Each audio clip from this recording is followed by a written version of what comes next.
What is up? So happy to have all of you who are watching. Like I said in the chat, 3 likes already. That is absolutely amazing. Can't wait to see where it all goes from here. But we've also got 3 live people watching. What's up, Fredonia Blue Devil 79? I'm pretty sure that's an old professor of mine who was an alumni in 1979 of Fredonia. So good to have you on the channel, and hope to hear more from you. And we've got a lot to break down and unpack and a bunch of other buzzwords and whatnot in this episode. But before I go any further, make sure that if you have not already, to go down there, subscribe to this channel, like the video. So you got to check that little Xbox or the little X on the box for the live chat, and like the video. And then also make sure that you get over there and hit that notification bell if you have not already. Also, comment with us on the live. If you're live with us, it's awesome to have you guys. So much fun to be talking to people live and kind of communicating through that way. And then obviously I've got my panelists who are live with me on the channel every Friday night, 10 p.m. So if you're just catching this, make sure that you come back every Friday night and check out more. Alrighty. So without wasting any more time, tonight on the channel, we're going to be talking about comic book news, DCEU news, and MCU news. Some pretty dramatic stuff going on with the MCU, and also some pretty dramatic things. Not really dramatic things, but some pretty hyped up things going on with the DCEU. And will it live up to the hype? So there's a little bit of drama there. But before I get any further into this, my first panelist for the night, you guys have seen him a couple times on the channel before. Welcome back, Alex Garcia. How is it going, Hello, buddy? everyone. It's going good. How's it going with you? It's going good. As you can see, I got a ton of sun. I was outside pretty much all day today. It was kind of crazy, but, you know, it is what it is. Yeah, I need to get more sun. That's what happens when you work at a summer camp. Sounds fun. But, yeah, so what's new for you in the world of comics? What are you kind of excited about? What have you been reading lately? Any new pickups?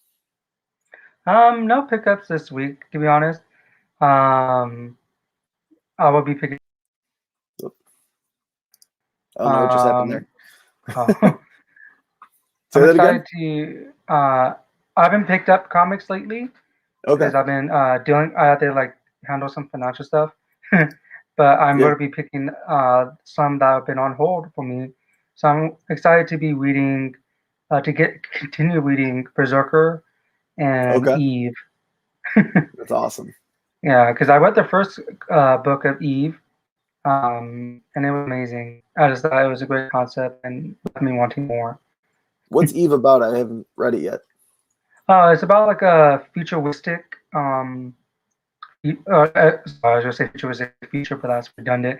It's about a life in the future where everything's flooded. Oh wow!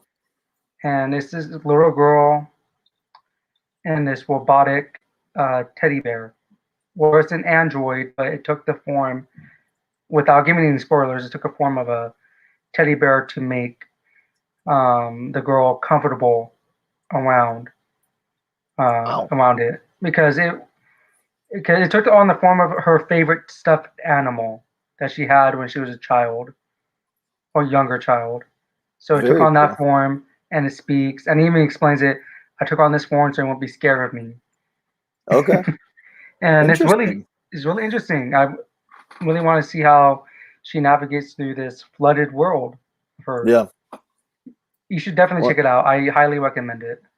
100%. I literally just lived through a flooded world not too long ago. We had a ton of rain over here on the West Coast because of the hurricanes and whatnot. Or on the East Coast, I should say, not on the West Coast, but in Western New York. When the hurricanes came up the East Coast, they hit Western New York pretty badly. Yeah. And I actually had water coming in the window that's right behind where I'm doing this live stream. And that's kind of why like all of my stuff's been on hold. I've been trying to make sure that everything's good and safe and all of that. And yeah, that's good. A couple of my camera things got ruined that were close to the floor. But, you know, it is what it is. It was all kind of cheaper stuff. So stuff that was kind of going out anyways that I needed to replace. So just kind of sped up the replace process. Well, that's good. At least it wasn't like something brand new. Exactly. Yeah, it's so weird. Yeah, that's why stuff's been kind of on hold here and been trying to just figure out like, okay, what do I need to get done? Yeah. It's so weird on the East Coast.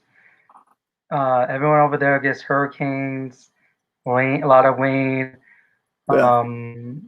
What else? Snow. While over here, it's always a joke. There's we always get earthquakes and we're always on fire, which is true. California. Well, why in California? Hello, Professor Comics. What's up? In California, there's a lot of fires. Like right now, my sister told me. I must have missed it when on the news, but she told me there's 4 fires currently happening right now in the state of California. I remember going off of snow. I remember this winter, it snowed like an inch or 2 in Texas, but the temperatures got so cold that pipes started bursting. And new guy Ryan, Cosmic Campfire, was affected by that. And I'm like, we've got 12 inches of snow right now and nothing's going wrong. Like they're just clearing the roads consistently, and that's that. So it's kind of weird to see the 2 different sides of the country and north and south and all that. Yeah. And in the middle is just tornadoes. Yeah. Professor Comics is asking where you're at in Cali. I'm in Central California, in a small town called Merced. Very cool. And it's and when I say small, it is small. There's really nothing to do, and it's weird. I came from Goleta, which is next to Santa Barbara, where UCSB is. In case anyone knows that, because I only named the 2 major spots where some people will probably know it. It was a big city. A lot of things stayed open late, and when I moved over here up north to a much smaller city, it was kind of a culture shock for me. So everything closed around like 8 or 9 p.m. And it was so weird because I was so used to being able to go out at night and get something to eat, like if I was hungry or hang out with friends. But coming up here, it's like, there's nothing open. Like, man, I have to get my late night snack if I wanted one. I don't want to eat at night, but if I wanted one, I have to like go to a drive-through, not like a restaurant. Oh, nice, Professor Comics. You're on the other side of Fresno in small town as well. Oh, nice. I've been to Fresno. My sister's girlfriend lives in Fresno, so I kind of frequent there. That's nice. That's awesome. Yeah, the latest that we have pretty much anything stay open. Like our bars are open till 2, which a lot of people are like, wait, aren't they open till 4? Because they're open till 4, like an hour west of here in Buffalo. And because they've got all the sports and the Buffalo Bills and Sabres and all of that. So obviously the bars are open late. But then we have Insomnia Cookies, which is open from 4 p.m. to 4 a.m. And they literally are just a cookie place. I don't know if you guys have them on the West Coast. And then we used to have over by Rochester Institute of Technology, RIT, we had a place that was basically all calzones. So anything that you could put in a calzone, they just put it in there. It was called Calio's the Calzone King. It was amazing. And it was open till 4 a.m. in the morning and just absolutely loved it. And then they went out of business. They went out of business in my college town of Fredonia. They went out of business in Brockport, another college town out here. I was like, there's no place to go anymore. And then pretty much all we have that's open late now is anywhere that sells a garbage plate. And a garbage plate is mac salad with home fries, and then on top they put either hot dogs or hamburgers or some sort of meat, and then mustard, onions, and what we call meat hot, which is basically a hot sauce that has meat in it, and it's amazing. And everyone who comes up here is like, "What the hell is a garbage plate?" It sounds amazing. Honestly, like I was imagining it. It's like I gotta have this. It literally just comes in a bin in a little styrofoam container, and it's perfect. I was thinking when you said garbage plate, I was thinking is there a whole bunch of food on an actual garbage lid, like a clean one.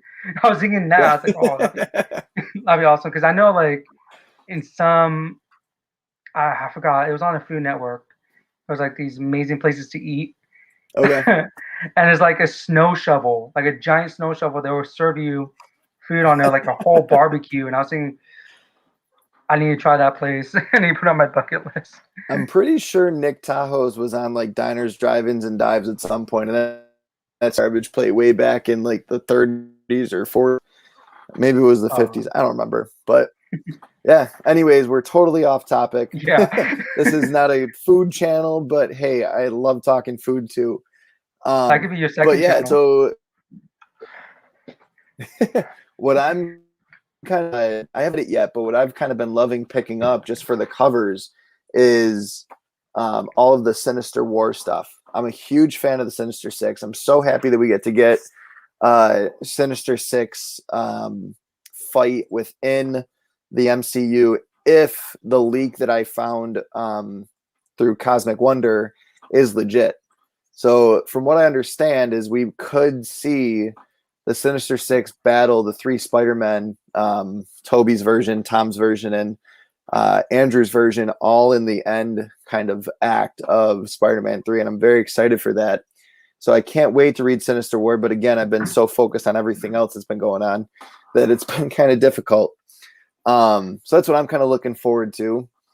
And I have those on hold too. All the Sinister Wars. And then, I mean, it's crazy because there's so much MCU news this week, and it's like, okay, we're not getting Shang-Chi until September. We're getting What If in August. And all of a sudden, Scarlett Johansson, almost a month after the release, is suing Disney. And so I was looking up, like, what grounds did she have to sue? And apparently, within her contract, it said theatrical release only. And obviously, COVID completely messed everything up, and we know this, but at the same time, if Disney makes a contract with someone, they have to kind of stick to that contract. Yeah. And Disney fired back at her and said that she was being insensitive to the global pandemic, which, I mean, knowing the kind of person that Scarlett is within like the realm of what we see out of her and her philanthropy and all of that, that doesn't sound like her to me. Someone who would be insensitive toward that. Yeah. But it's kind of crazy to see Disney taking shots at someone. So I was actually looking this up right before we got on, because I guess there was a whole new kind of like back and forth with Disney and her lawyers. And the article was by Gizmodo, and it said Johansson's lawyer team fires back at Disney. And they came out with this statement: Scarlett has been Disney's partner on 9 movies, which have earned Disney and its shareholders billions. The company included her salary in their press statement in an attempt to weaponize her success as an artist and businesswoman, as if that were something she should be ashamed of. Scarlett is extremely proud of the work that she and all of the actors, writers, directors, producers, and the Marvel creative team had been part of for well over a decade. This suit was filed as a result of Disney's decision to knowingly violate Scarlett's contract. They have very deliberately moved to the revenue stream and profits to the Disney Plus side of the company, leaving artistic and financial partners out of their new equation. That's it, pure and simple. Disney's direct attack on her character and all else they implied is beneath the company that many of us in the creative community have worked with successfully for decades. And I mean, I can see a big company like Disney taking a shot at an actress or an actor. Yeah. But to deliberately, as they put it, deliberately go out of their way to do that is pretty messed up. It is. And Yeah, I just saw that article from the same website yeah, right before you mentioned it. But yeah, that is like a cheap shot. Yeah. it's crazy because it's like, you know that that's not what this is about. You know it has nothing to do with COVID. If Yeah. you knew you weren't going to release it only in theaters, you had a year to change the contract. Like, Yeah. you could Or have at least said it. make something happen. Yeah, Like negotiate. Like, hey, this is what happened. Like, let's try to work something out. oh, for sure. Omega Reed Yeah, that's true. says it's got to be all about the money. Disney made a ton off the Disney Plus sub/rentals. ScarJo's contract lost out on a larger percent. I think the contract should have been renegotiated. Totally agree. It should have Yeah. been renegotiated. They had a year to do it. They knew COVID wasn't going to be going away anytime soon. And they pushed Black Widow back twice. It was originally supposed to be in May of this year, and it got pushed back again to July. So they could have easily renegotiated the first time they pushed it back and the second time they pushed it back, but they chose not to. So that's on Disney, in my opinion. Yeah. And I think Disney's trying to say with the cheap shot is to save face. Yeah. Because of course you don't want people. They don't want people thinking, oh, like what they're doing to the actors, and they're not treating the actors correctly now. Yeah. And Or you not also, now, or like now it's coming public. I don't know if they have or not before. and Disney also is kind of like, well, we don't want to seem insensitive to the pandemic, so we're going to say she was being insensitive to the pandemic and with her point of view. And it's kind of like, well, that's not true at all. That's not really it. It's not that she was being insensitive. It's that she was legally binding. Yeah, It's about a she's contract in a that contract. all actors need to deal with. Because who knows? Well, you can see some actors getting cheated or screwed over with their contracts, and now everyone, 100%. actors just want to make sure that doesn't happen to them, or if it has happened to them before, they don't want it happening again. Exactly. That's what it's all about. Is like stick to your word that we signed, and if you go change anything, just negotiate at least. Yeah, and that $20 million was based off of, okay, let's say this makes $250,000 at the box office. If you put that into an equation and you say, okay, theaters are probably going to get 100 million of that, and you have to pay all these actors and actresses, now you're looking at paying them 20 million, probably 5 to 10 million for the lower actresses and actors.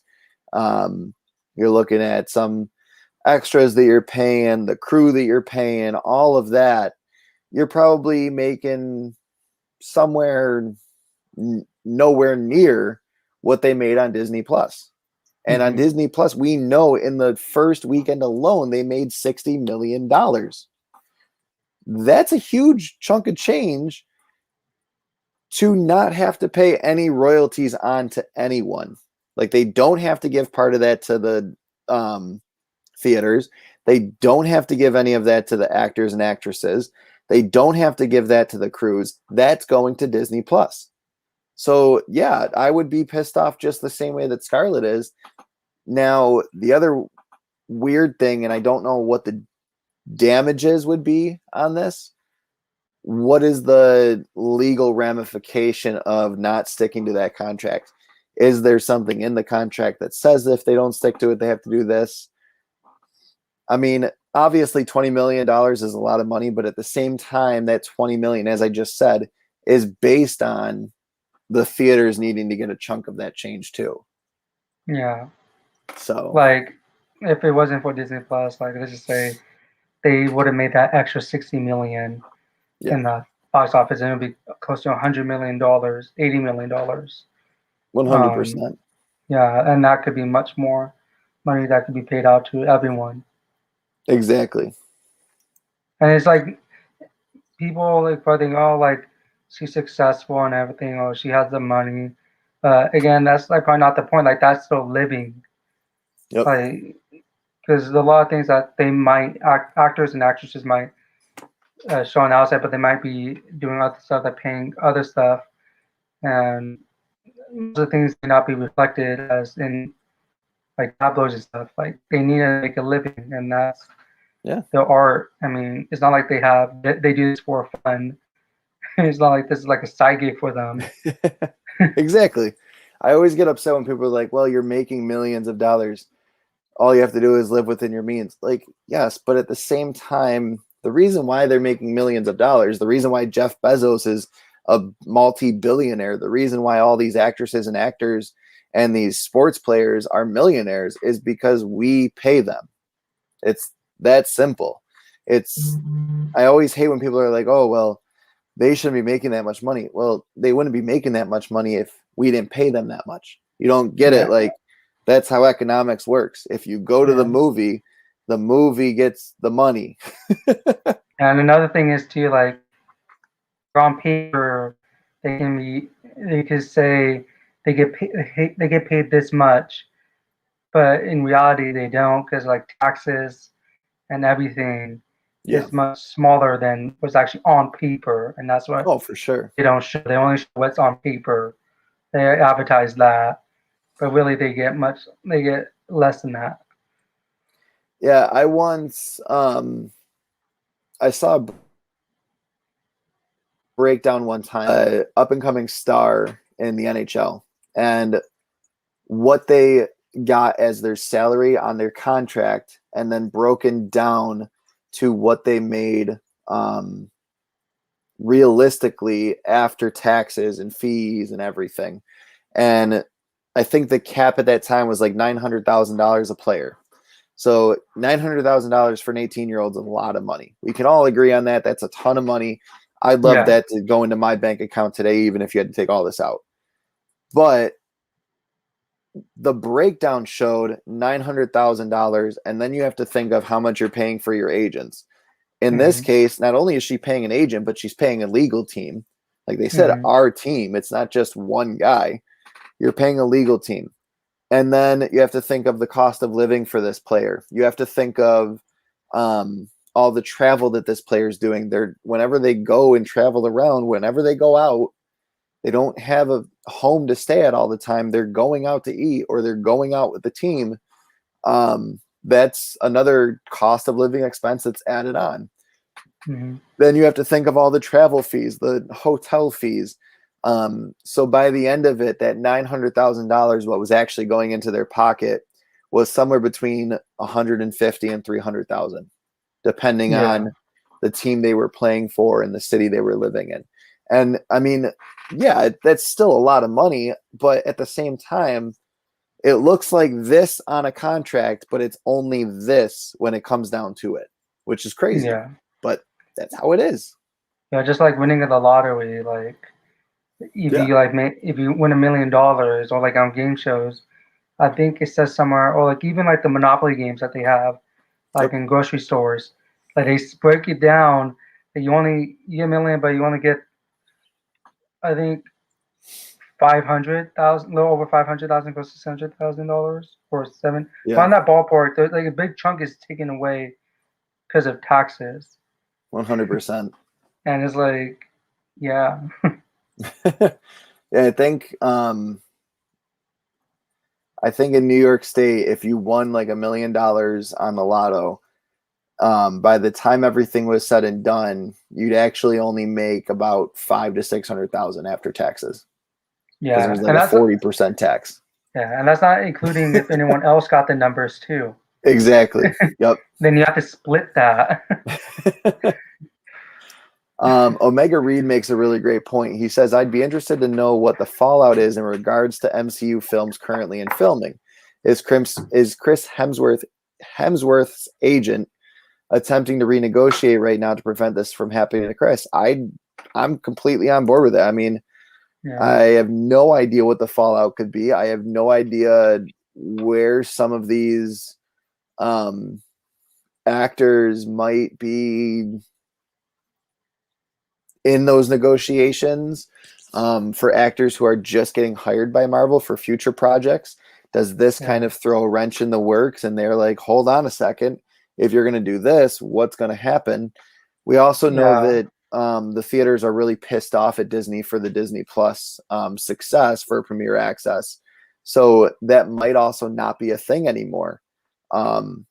So there might not be any Fallout because Disney won't be allowed to do premiere access. They might have to just let it be a theatrical release. My biggest question is, what about an actor that's not only in a Disney Plus, or not even Disney Plus, but a theatrical release movie and a Disney Plus show? So if you're on a Disney Plus show, so like Falcon, Anthony Mackie was a theatrical release actor. He was in the movies, and then he was only on Disney Plus. Does his contract include that?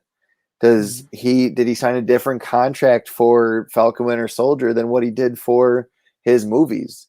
I don't know. It's kind of interesting. Do they sign a contract based on their character? Do they sign a contract based on this? I know that Robert Downey Jr. signed probably the most monumental contract out of the entire movie industry, where he didn't actually take a true salary, from what I'm understanding, for Iron Man, but instead he asked for a percentage of the success and said, okay, any movie after Iron Man, anything that Iron Man leads into, anything that's in the MCU, I get a piece of. And he signed that contract instead because he's like, this is going to be so much bigger than a trilogy of 3 Iron Man movies. Like, he saw the writing on the wall. He knew that this was not just going to be, okay, we're going to get the Avengers together, have the Avengers, and that's going to be the end of this. The Avengers is where it's going to stop. He knew that it was going to be so much more. Yeah, that's a very smart decision to make. And going off of like Omega Wheat comments, I think like if this like goes through and everything, Scarlett Johansson like sues and it actually goes into court and becomes like a big thing. Probably a lot of actors like current or new are probably going to be thinking into I should be really thinking about my contract with Disney or something if it goes that way, or should we negotiate everything. And I don't know why, like discussing this kind of reminds me of like 2 examples, like in the not movie industry, the music industry. Like I'm a big fan of music, so like Scarlett Johansson's taking is taking on like this huge giant of an industry business. And actually, like a couple of these musicians, like George Michael, he was one of I think he is the first one to take on a major giant of music to get out of his contract, which was Sony. Now it's publicized a lot, and I know they don't want Prince. He sued his company for different things. Like now, it was giving more artists leverage to sue their record companies like this. And I was thinking, I know it's not completely the same, but saying the fact that someone's taking on a giant company and like, what would this lead to like other actors doing in the future if they see like, oh, if Scarlett Johansson, whether or not she's successful in this, this could open the gates to other people stepping up if they don't see something going on against Disney. Like I know, like with George Michael, he wasn't successful in his fight against Sony, but it opened the gates to artists thinking about what they wanted. And I was thinking this might be the same case. I'm interested to see how this plays out and what it holds in the future for Disney, Disney Plus, and their actors. And going back to your point about Disney Plus actors and theatrical actors, maybe they have to sign a separate contract because I know Disney Plus is a relatively new thing. Like and we don't. And I know that actors who sign to Marvel, they have multi-movie deal contracts. And who knows when Anthony Mackie, let's say, or Sebastian Stan, when they enter that, or even Elizabeth Olsen, who signed the contracts, they probably didn't know. Disney probably never had the plan of having stuff on Disney on a streaming platform. Maybe they did, maybe they didn't. But if they didn't, then no contracts were with like movies only. So when it was Disney Plus, they probably had to sign another contract with whoever wants Disney Plus. Yeah, I'm for just thinking sure. like maybe those are more defined. No way. Possibly.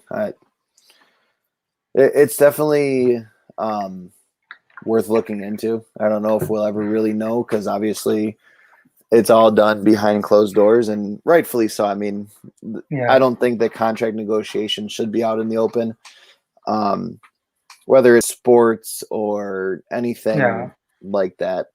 It Yeah, like gets it's personal to sticky. them. Yeah.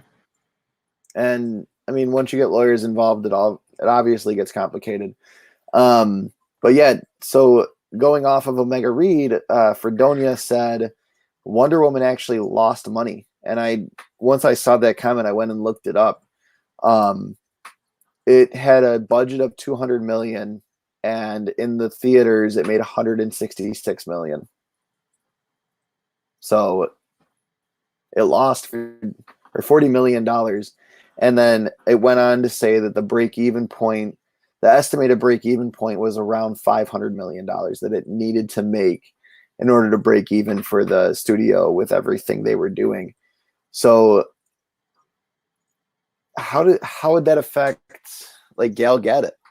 Would she want to go and say, hey, this isn't cool.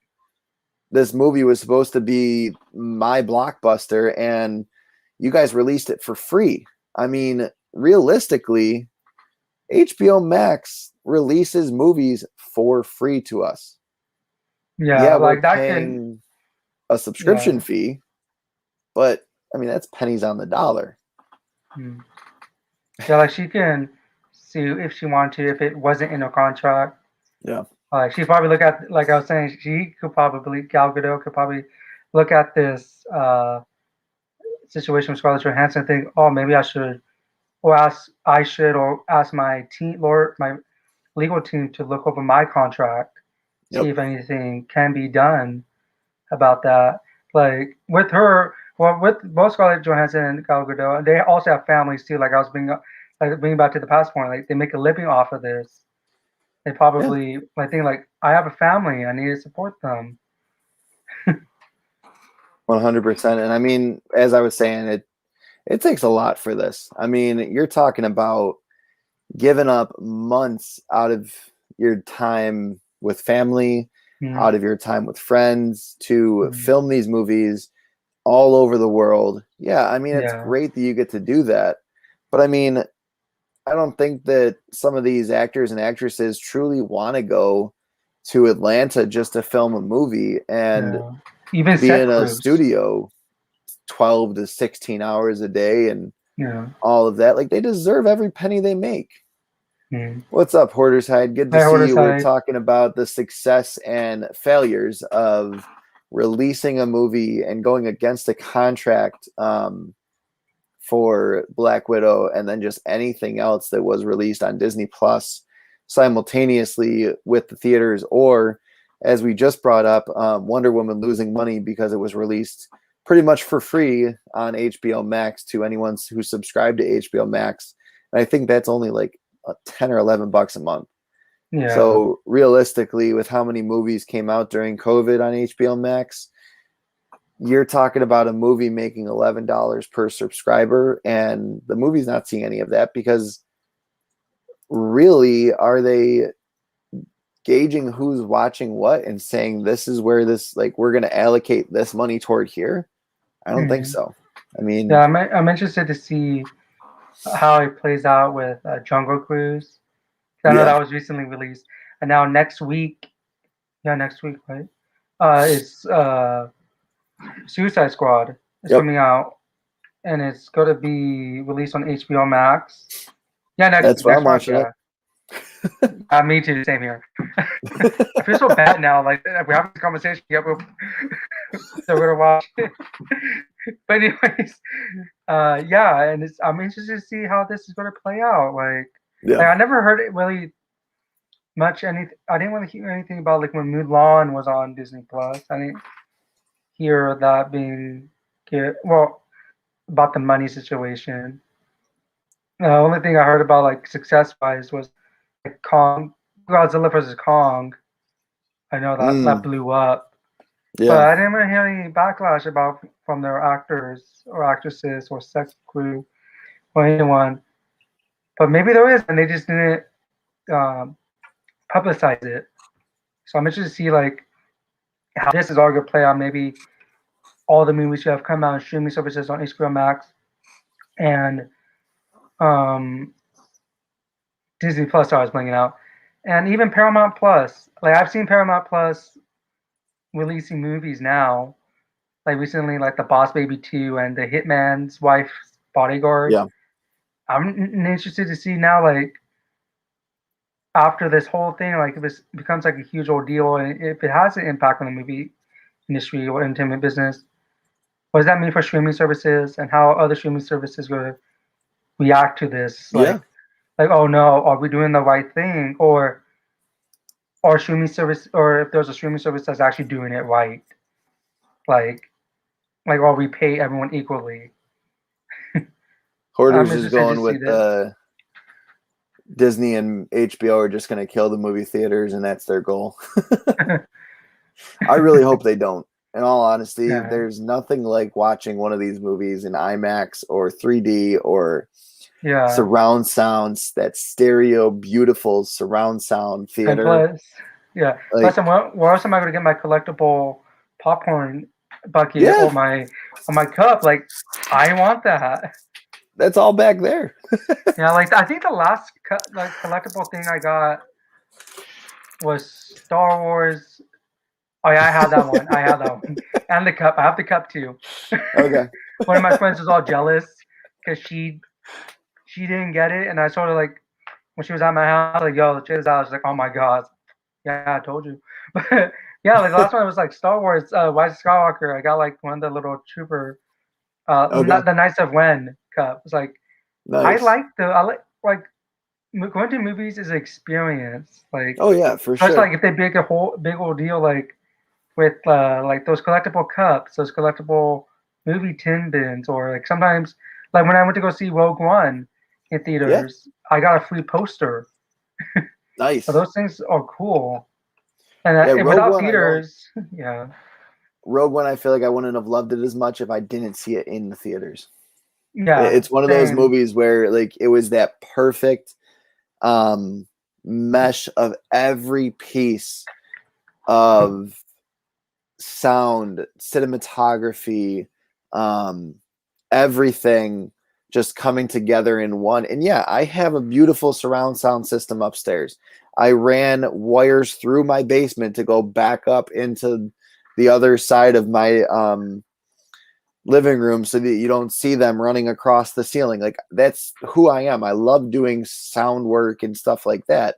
But I don't have this $1 million studio that I can just play with sound and play with how the theater is going to sound. And I don't have these noise canceling and perfect sound buffers and whatnot to make the sound yeah, bounce perfectly. Like I don't have that. It's nice to go to a theater and be able to see that and hear it. And without doing all of that, you miss out on a lot. There's yeah, times when I go to the theater and I see something and I'm like, wow, this is amazing. I'm glad that I came and saw this at the theater. The reason why I'm yeah, not going to go see the Suicide Squad in theaters is because I don't have high hopes for it. So if I can watch it on HBO Max and I can see it and kind of test the water like I did with Mortal Kombat, I, I'm okay with that. Did you like Mortal Um, Kombat? I did not. I Yeah, watched. I meant to watch it. Like I wanted to see it just to see it because I knew I had it for free, Yeah, but I never got around to it. yeah. I was in half an hour in, and then I was like, I'm getting exhausted. I'm just gonna go to bed. I'll watch it another time. And I could never turn it back on. I wasn't into it. I might at some point start it over and kind of see if I can get into it. But everything I've heard about it is like, yeah, you're not missing anything. So it's like, Yeah, that's what I heard. why would I waste my time and to go like I honestly wish that I could see the Snyder cut in theaters. I feel like that Yeah, would be a movie that would be 100% better in theaters. I was a I fan of agree. it, but I wasn't in love with it. And like I'm not a huge DC fan. DC has kind of been very iffy for me and hit or miss for me on their movies. Shazam, I thought was a good movie, but I also thought there were a few like little kitschy things that it didn't need to have. I just actually watched Birds of Prey with my wife last night. And it really shouldn't have been called Birds of Prey. It should have been Harley Quinn makes the Birds of Prey happen. Like Yeah. I feel like I enjoyed that movie. Yeah, I feel like I know the Birds of Prey. I know some of the background, but yeah, it feels like they had Harley Quinn on there just for the namesake. Yep. Cause that would bring more people in. Yeah. Like my wife, huge Harley Quinn fan. Like all of her books are Harley books. Those are nice covers. Oh yeah, I love everything DC Black Label. The covers are amazing. And where is it? Here we go. Birds of Prey. Like obviously there's good stuff about it. Mm. But it was completely overshadowed by Margot Robbie's rendition once again of Harley Quinn. Yeah. The original Suicide Squad was a lot of Harley Quinn and not much Suicide Squad. Yeah. And yeah, do we expect that because Harley Quinn is going to sell? It's her first major appearance in anything live action, of course. But to take Birds of Prey and make it mostly about her, I thought they just did a disservice to the Birds of Prey. The fact that Laurel Lance only had one scene where she used the canary cry pissed me off so much. Wait, repeat that again? Laurel Lance, the fact that she only had that one scene where she used the canary cry. Oh yeah, yeah. I was like, I think like just that's that. her Just that one thing. scene. Like, yeah. Like I thought they were. At first when I was seeing that movie, I thought they were like taking a page of Christopher Nolan and his Batman of like making it realistic, like what it'd be like in the actual world. Oh yeah, like actual people. I thought that was happening. I got that feeling from like this the Birds of Prey movie. Yep. But when the canary just seemed like that, it seemed like out of nowhere for me. Like all this seems like it could be realistic to that one scene. For me, it's that one scene. It's like okay, this seemed like our place. If they wanted to go that route, they should have made more like that movie to be like that. Yeah. 100%. Not just for that one scene. Yeah. And like the villain was good. Don't get me wrong. It was an interesting villain, one I've never actually heard of before. Again, I don't follow DC Comics, so he might be a big villain and I don't know him. You're talking about Black Mask? Yeah, I haven't heard of Black Mask. Yeah. Actually, you know what? Now that I think of it, I've seen bits and pieces of him on covers and stuff. Yeah, he's a big. I've never read anything with him in it. Yeah, he's a big villain for like Batman. Okay. Like I don't really read DC either. Like, but some stuff like from now until I look up online and read like the official like synopsis stuff. Even that's for DC. And like I watched walkthroughs of the Arkham games. I know Black Mask was in them. So yeah, he's one of the main villains of Batman. Okay. And good to know. So is Victor Zsasz. Yep. I knew Victor Zsasz. I remember that name. Bertinelli I knew from Arrow, and obviously the Nolan trilogy. He was mentioned in there, and obviously Bertinelli's a huge name in DC and Batman comics. But yeah, Black Mask was the one that I was. Have you ever seen the? I was thinking maybe they didn't do a Birds of Prey movie like a solely. Like, have you seen the original Birds of Prey TV show? I know there was a TV show on I think CW. It was there a little bit older. There was a what's it called?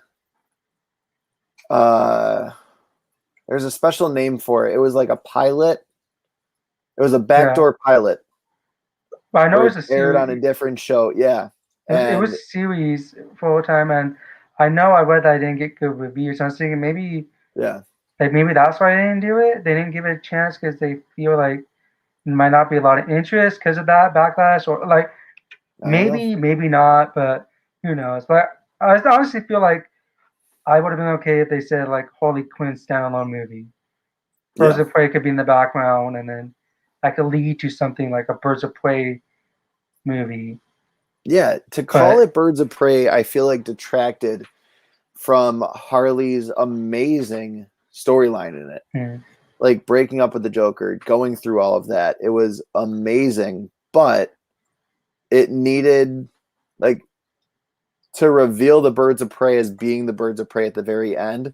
yeah, That would have made the movie a little bit better. Like these are girls who are that we know obviously as comic fans. As hmm, soon as you mentioned Laura Lance, you're like, okay, Huntress was a dead giveaway as soon as they said Helena Bertinelli and you saw the purple arrows with the crossbow. But it's one of those things where I wish they would have done more with it. And again, I'm glad I watched it on a streaming service. So yeah. getting back to that real quick, Hoarders Hide brings up a good point. At the end of the day, the streaming services are going to have to put a 60-day hold on releasing to their Oh platform. yeah, I was gonna comment on that. Like, Yeah. but I was thinking now, like with a lot of people who have streaming services, like, is that really gonna make a difference though? Like, people already seen it Yeah. because it's therefore like I know with the HBO Max is like a month. Is only on the streaming service for a month. I don't know if it is for Disney Yep. Plus. Like, I think that's a so good with chunk of Disney and people. HBO. Yeah, that's a good chunk of people to already see it. Yep. Like if not, if you don't have it, maybe your friend has a subscription. So that person Yeah. who's watching is not even paying for it. Yeah. So it's like we don't know. Like is that's not for me, I was thinking I don't think that's really gonna change anything. I mean, those 60 Yep. days would have Or made at least much 30. more, yeah. Or like it would have been made a difference. Like they should have had like it's theatrical release Yeah. and then maybe say wait 30 days or 60 days, then it could be on a streaming service. Yeah. And They're what not like how it used to be. yeah, for sure. I mean, that totally makes sense. And I feel like Disney did a great thing as soon as the movie is no longer in theaters. I believe this is what they said when Disney Plus first came out. As soon as the movie is no longer in theaters, it will be on the Disney Plus platform. Hmm. Plain and simple. Yes, that kind of ruins DVD and Blu-ray sales, but if you don't want to have this streaming service, or you can't have the streaming service because of where you are remotely or whatever, you'll still buy a DVD and a Blu-ray. And Hoarders also said, or they are going to have to charge a premium, just like Disney Plus does, per movie to take care of the actors and have a piece on the back end, which Hmm. makes sense. I mean, realistically, if I was to go to the theaters and if my kids were old enough to go to the theaters, I'd be paying well over $30 to go to the Hmm. theaters to watch the movie. So it does kind of make sense to stay at home and watch the movie with me and my wife, myself, and my two kids, and And then that's we not can have including snacks popcorn or for anything. Yeah. $30. Yeah. I mean, even with because we have the Cinemark rewards package where you pay $10 a month, you get a ticket every month, and then the tickets roll Oh, over and nice. whatnot. And I think you get like 25% off at the concessions. So I mean, it's Hmm. nice because it's like a subscription service for the theater. Hmm. And it's one of those things where it's just like I would love to see more, but it I don't know what the best answer is. I don't know what the answer is for the actors and actresses who are kind of getting screwed over, especially Hmm. by DC and WB with the HBO Max version of this. Um, I wish, because realistically, to compare apples to apples, HBO Max is kind of like the LiveWire or LimeWire of 2020 and 2021. And for those of you who don't know what LimeWire is, LimeWire was a subscription-based service where you literally paid LimeWire and you could pull whatever music you wanted off the internet for free. Kind of And it like was like, Napster. yeah, exactly. Hmm. and you could download it for free, and that was that. Like the artist didn't see a dime, the bands didn't see a dime. Yeah. It's like I remember Metallica's doing Napster for that. yeah, And like what we were saying, like people were saying, you have enough money and everything. Like they were saying that's not the point. We worked hard for this. exactly. This is our living. Yeah. Every time, Yeah. like especially with bands, every time you see them perform, that 2 hours or 3 hours that they're on the stage, there's another 1,000 hours worth of work to get it to that point. Yeah, and that's not including the cost of like paying the stadium, paying the engineers, the sound people. It's probably Exactly. like a lot more equal to like the movies. Sound people, sound check people were getting everything, the electricians, like everything. Hoarders. Yeah, like regardless of what issue you have those other people that are behind the scenes that need to be paid. Yeah. And some artists actually care about those people too, even though sometimes artists may forget, but there are some artists who actually remember like it's not just about us, it's about them too. They need to get paid too. They have families. Like they're not making as much money as we are because we're like the base of everything, but there's other people in the background that need to get paid. Yep. Like, yeah, it's like after news group, it was the torrent sites. and it's also weird too, like thinking about too, like with musicians now. Like YouTube is also like record companies of artists are releasing an artist's new album on YouTube free. Yeah. Like I know that like I've seen it before, and most recently, Logic, a rapper named Logic. I like his music. He released a new album called Bobby 1903, and his like the music he does, like his company that he's with. Well, he owns his own company, but the one to help him, I think it's called Visionary Music Group. Okay. Has that album on YouTube already. Interesting. And I was saying, now thinking about all of this, like, how are these artists getting paid if it's on YouTube? If the music, like, people are like not going to buy the album. Yep. That he worked hard on his own. Sometimes he, like knowing him and some other artists, sometimes they do it all on their own if they're that kind of artist. And if they're not going to see that money, if people are going to be like, oh, it's on YouTube, why spend $10.99 on iTunes? Do you get it? Yeah. And it's like it's with these streaming services too. Like, why would I spend this much money to go to the theater? Like, of course, like I'm not going to have snacks or anything. And when I could just stay home, watch it on a service I'm away paying for, that ends up being less than the cost of a ticket, maybe. Yeah. Yeah, 100%. Honestly, I mean, you hit the nail on the head. You get to stay at home and watch it for less than the price of a ticket. Yeah. When and also, you're like talking about $11 a month. Too. Yeah. And I mean, Hulu does a great job because they've got a lot of originals. I'm sure Netflix does a great job of this. Disney, I'm sure, does a great job giving a piece of the action to their Disney Plus originals, Marvel originals on Disney Plus. But it's like, yeah, what is going on with these movies that aren't meeting their goal because they're basically being given away for free. Yeah. And obviously WB's not hurting for money. They can stand to lose a couple $1 million or a couple $100 million. Yeah. And especially Disney. But especially Disney can afford it too. I had no idea that Birds of Prey is what the Klingon ships were called. That's before my time. Oh yeah. I didn't get that reference either. I was like, yeah, I don't watch Star Trek. I'm sorry. And the original title for Birds of Prey was The Fantabulous Emancipation of One Harley Quinn. I remember hearing that too. Yeah, And isn't that still the title? I thought that they kept that title. it's Birds of Prey, The Fantabulous. I think it is like that under thing. Yeah, The subtitle in the main credits. like in books. Yeah. Yeah, and at the beginning and stuff, but it's like, don't call it Birds of Prey and this.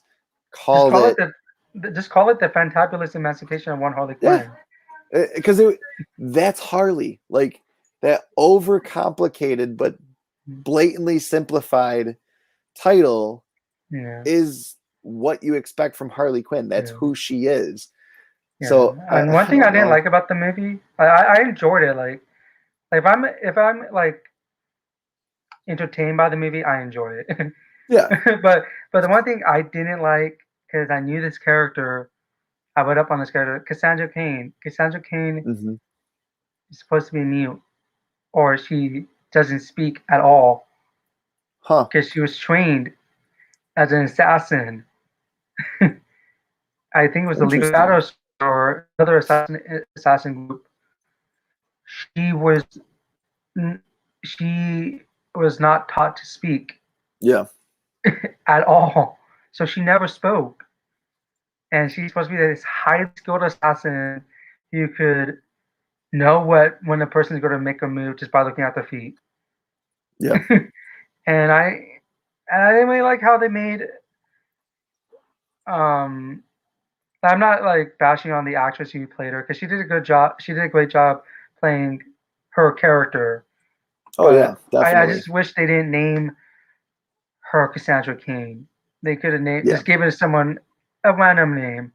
Because Cassandra Cain ends up becoming Batgirl, and with a badass costume. Well, not costume, badass suit. Mm-hmm. In my opinion, no, for sure. I was like, wow. I first heard of Cassandra Cain when I was playing the mobile game of Injustice. Mm-hmm. And then it's like, wow, that's what made me want to look more into her. Then I read things. I was like, wow, like, and that's not what I really saw in Birds of Prey. Yeah. Like, it feels like they just slapped a name. And it's one of those cases where they changed them up for the movie, but it's kind of like, why'd you change that character up? Why not invent a new character? Like Marvel did a really great job of this in Iron Man 3. They invented a character that no one had ever heard before, because you didn't need to have a well-established character for someone that could possibly be a nobody. Like that kid in Iron Man 3 could have easily been no one. He didn't have to be at Tony's funeral. He didn't have to go anywhere else after the events of Iron Man 3. He could have easily just been a character that got thrown away, and a very flat character. Mm-hmm. But Marvel decided to say, okay, what if we create a character out of thin air? We call him, I think it was Harvey or Harley. I can't remember. One of the two, yeah. Yeah. And that's going to be a character in Iron Man 3. Do you like it? And I think the fans ate it up. Yeah. I mean, the fact that we had seen a character in the movies that didn't have a comic origin was actually kind of cool, because you don't know what's going to happen. You're like, okay, who the hell's this kid? Yeah, I heard that he might be in this new. I think I read this after Endgame. He's going to be like in a Young Avengers, or there's a group. There's a new superhero group with kids. I know Hawkeye's daughter is going to be part of it. Yep. New Avengers. That's what they said. Young Avengers. Yeah. I think it's New Avengers. Either New Avengers or Young Avengers. Yep. Something new or young. Because he's going to be in there. Yeah. Yeah. Elijah from Falcon and Winter Soldier is also part of the New Avengers, Young Avengers, whichever one it is. I can't think of it. But yeah, he's Patriot. He's the founder of that team. And Hawkeye's daughter is another founding member of it too, which is kind of cool. And He actually, the kid from Iron Man 3 just got his major comic debut in Web of Spider-Man #1.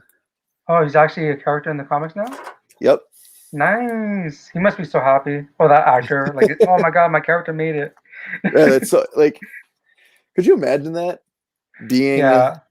because like all of these actors are playing a character that's been well established for 10, 20, 30, 50, 60, some even 70 years. And now you've got a kid who's like, wow, I did such a good job. This character was written so well and I played it so well that I was put in the comic. Yeah, Like it wasn't just. Yeah, as an actor, if I was like that, I'd be like, oh my God, this is like, I'm just going to get that comic book and send it off to get it graded just because of me. I will sign it myself. Maybe they give you a fight. I don't care. For like, sure. I would do that. Oh yeah, definitely. Because I mean, that's like a little piece of your own history. I mean, that's heritage. You're the founding person of that character. You can tell your kids that. Like, not only was I in a movie, I was in a comic book.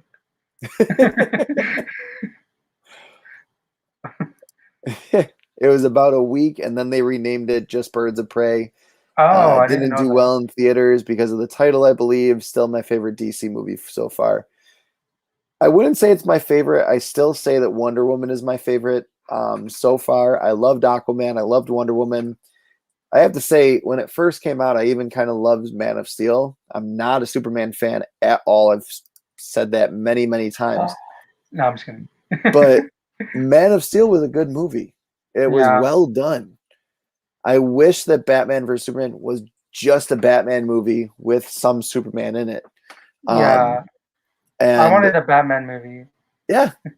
I wanted that one with the new Batman movie, Deathstroke, but that was going to be so cool with the synopsis. Not synopsis.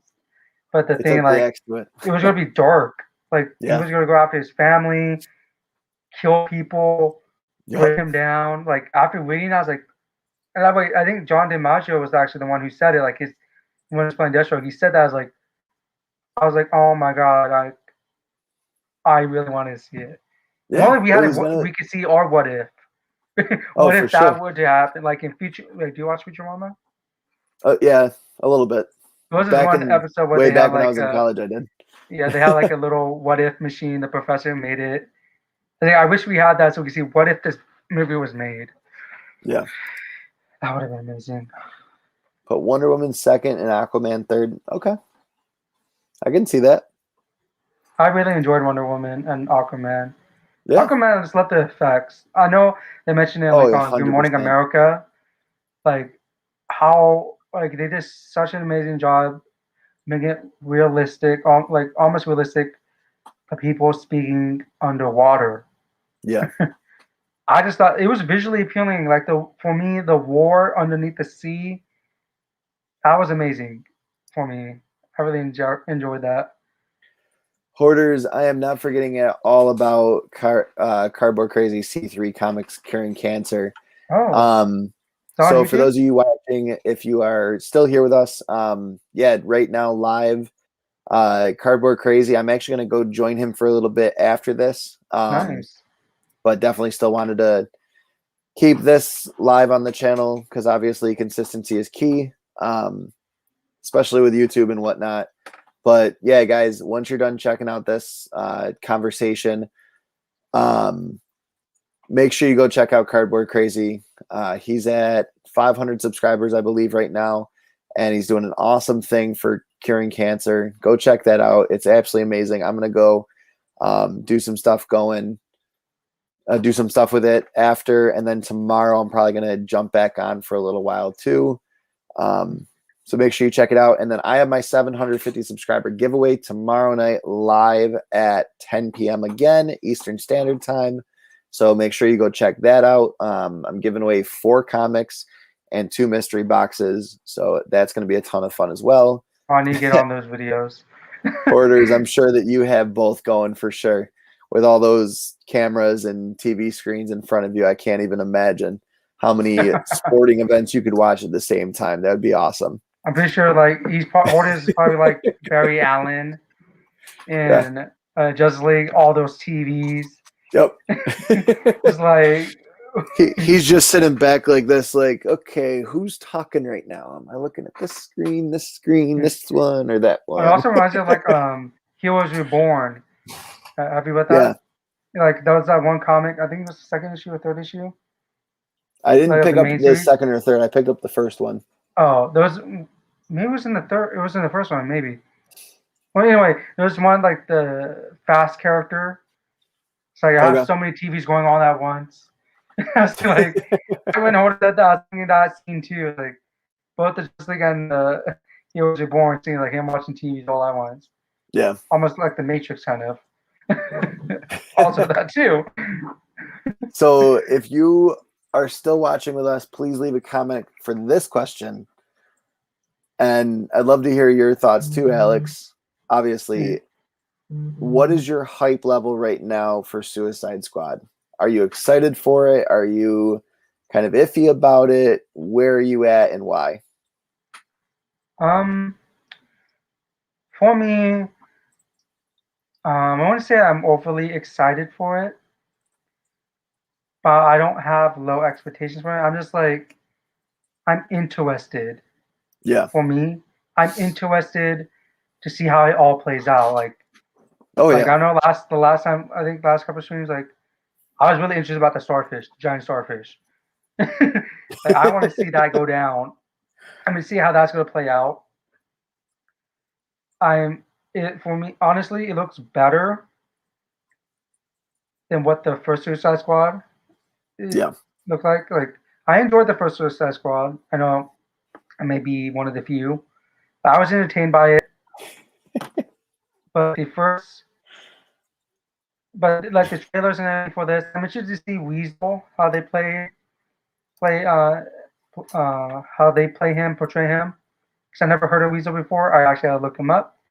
And after watching Harley Quinn, the animated series on HBO Max, I'm interested to see how King Shark is portrayed because I love King Shark in the show. It was a Yeah. funny character. For me, I think he's like badass. It kind of reminds me of Street Sharks, that Okay. cartoon. Have you heard of that cartoon? A little bit. Yeah, I've like heard it. I I've was never like, watched it. yeah, one of my favorite cartoons growing up. I was like, I love that show. And imagine that like a giant talking shark.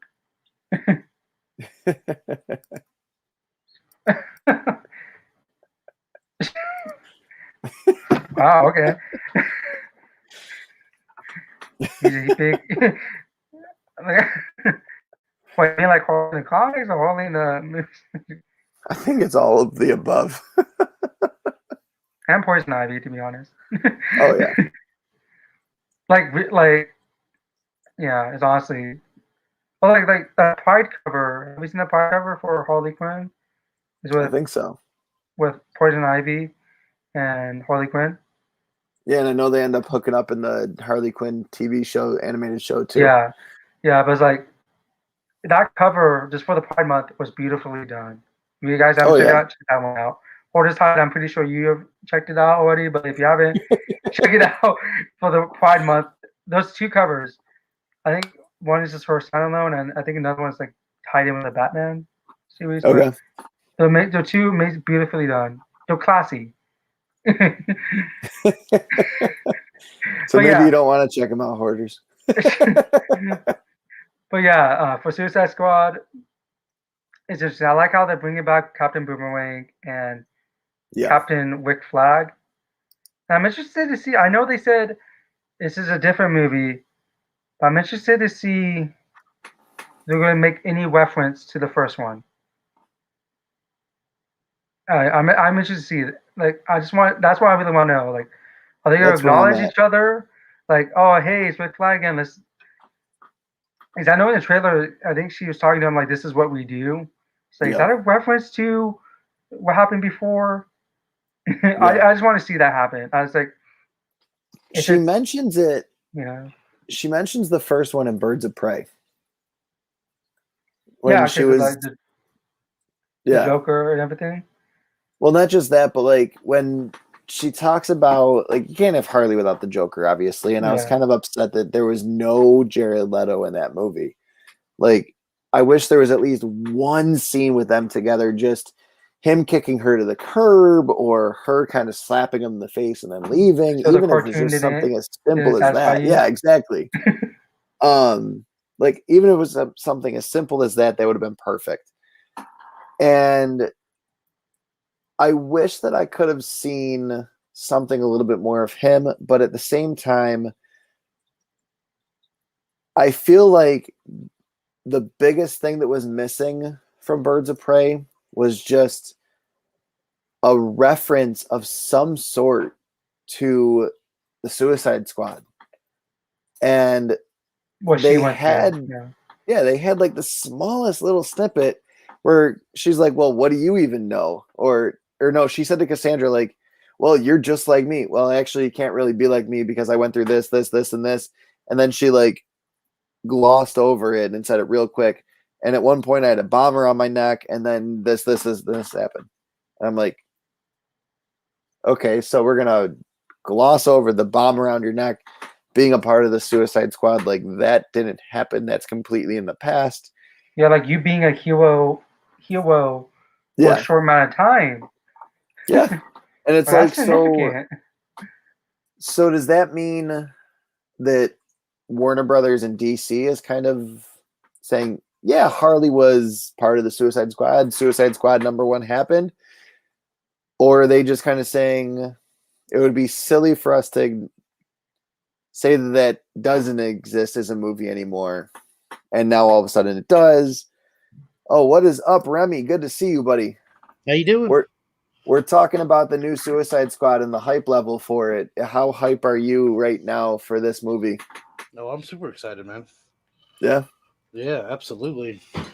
Are you going to be watching in theaters or in that beautiful living room behind you? I mean, I'm not going to leave this living room, of course. I was probably going to get a cocktail and sit over by the piano and enjoy it from there. So, you know, that's how we classical music. Making your own score. I was just going to say, yeah, I'll do my own score to it. It's not a big deal. Ding, ding, ding, ding.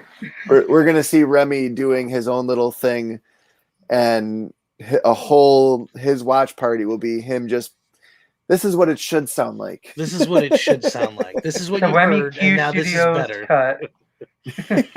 The Remy Q cut, I like it. Yeah, it's going to go over snack size. You want up him 5 hours. Wow. So I gotta say, the biggest reason I'm excited for this is because of James Gunn. Mm-hmm. And I can't remember who said it, who I was talking to, but they were like, "Yeah, I'm excited for this because that means that it took an MCU director to do something right with the DCEU." Yeah, I know. I've seen a lot of like memes on the internet. Like, I'm not a meme person. Like, I just see them on Instagram because I follow a lot of comic book pages now. Like, one of them was like mentioning Guardians of the Galaxy in a DC movie trailer, and it shows like a person like looking to the side. So they're all worried. I don't know. That was funny. Like people like saying like, like, oh wow, they're making a statement by dropping a Marvel movie title in a DC title movie. Yeah, just let it hang out. There you go. Could you imagine if they break the fourth wall and accidentally say something about the Marvel Universe? Just like Deadpool 2. Waiting for, Just like Deadpool 2. Remember when Deadpool? Wait, no, wrong movie. Oh yeah, he says it. Like he says, like, are you sure you're not from the DC universe? Yeah. When he's fighting Cable. Yeah, Marvel does it. Why can't DC do it? I still remember in Spider-Man when Aunt May was like, "You're not Superman, you know," and I was like, "Yes!" Oh yeah, so excited about that. See, and that's what's so cool. Wait, was that the new Spider-Man or the Tobey Maguire Spider-Man? Tobey Maguire, yeah. Tobey Maguire. I don't remember the scenario, but I know he was hurt and he was in the hospital, and she's like, "You're not Superman, you know," and it was like a little piece of me was like, "Oh." You said it, yes. It's kind of cool how like Marvel's acknowledged that the DC comics exist in their universe.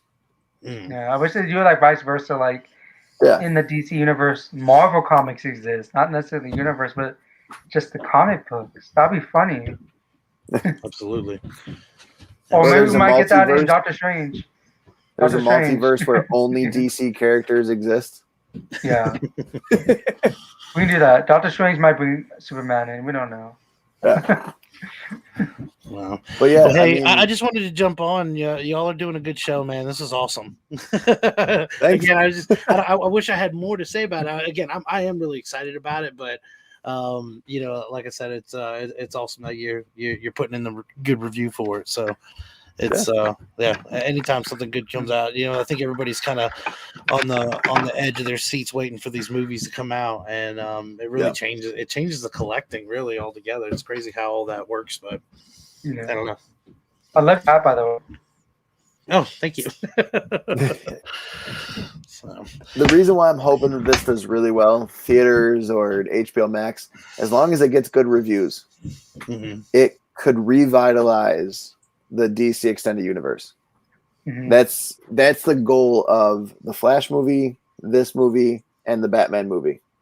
If those three movies do well, we could see Warner Brothers being like, okay, Zach, go ahead, do more with Justice League. Clearly the fans want it.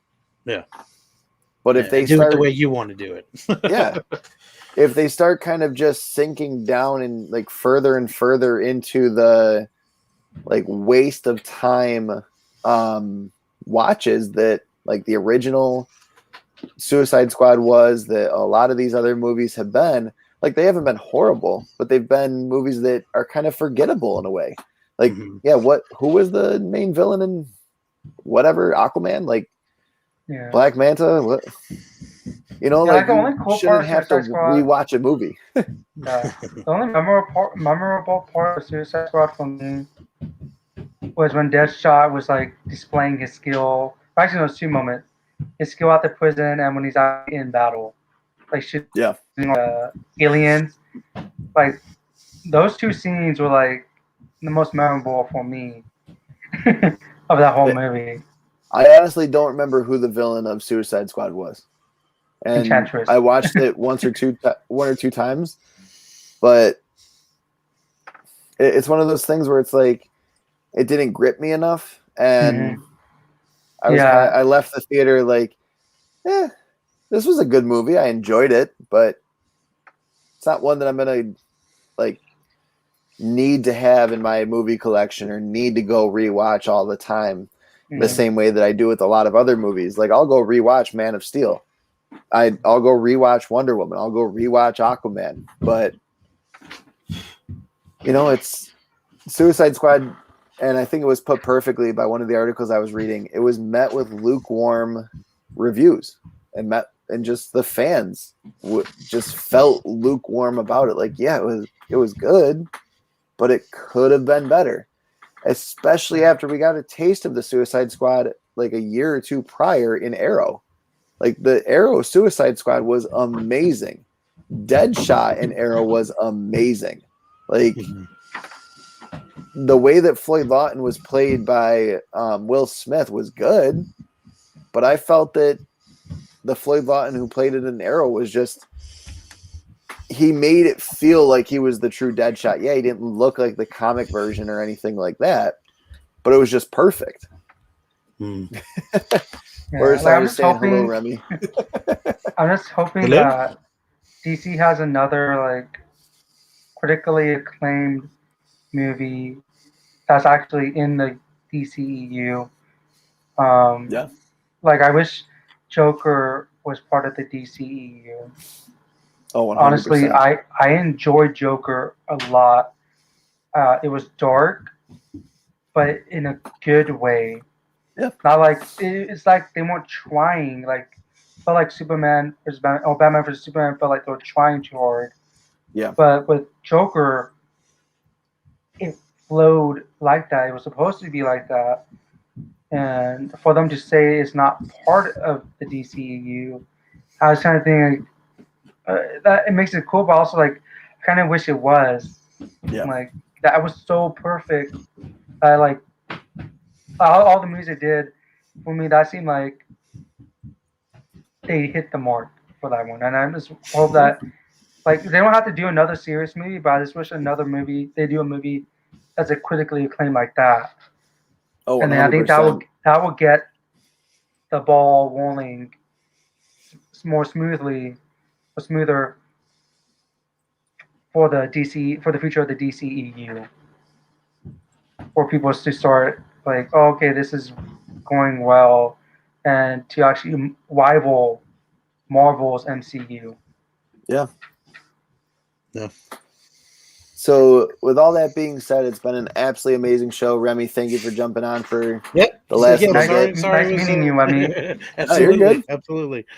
Anytime you're willing to join, you're more than welcome. Anyway, everyone's welcome. It's the lounge. Everyone's welcome in the lounge. I definitely appreciate it. And Alex, it's always fun talking to you about all this. We're gonna pick this up where we're leaving off right now. Next week, same time, same place. My 750 subscriber giveaway. I don't know why I trip up on that. Is tomorrow night at 10 p.m. You're so happy. Tomorrow night at 10 p.m. I'm going to be giving away 2 mystery boxes, 4 comics. The comics are actually sitting right over here, and I can't wait to give those away to you guys. And it's going to be so much fun to just be there, talk more with everyone, and give away some awesome books to some awesome people and some great supporters of the channel. You still have time to go enter that. You have literally time until I click that button to go check out that 750 subscriber giveaway video. I need to get on that. Leave a comment. Watch all the way to the end because it will explain how to enter the second mystery box giveaway that I'm doing as well. I don't want to leave out those other 5 channels from that Grow Together movement. Every single one of those channels have met their goals that I set, and I can't wait to do it. So I'll see you guys all tomorrow night, same time, same place. Thank you for having me on. Have a good night. Yeah. Thank you for coming on. Have a good one. You too. Bye. Bye.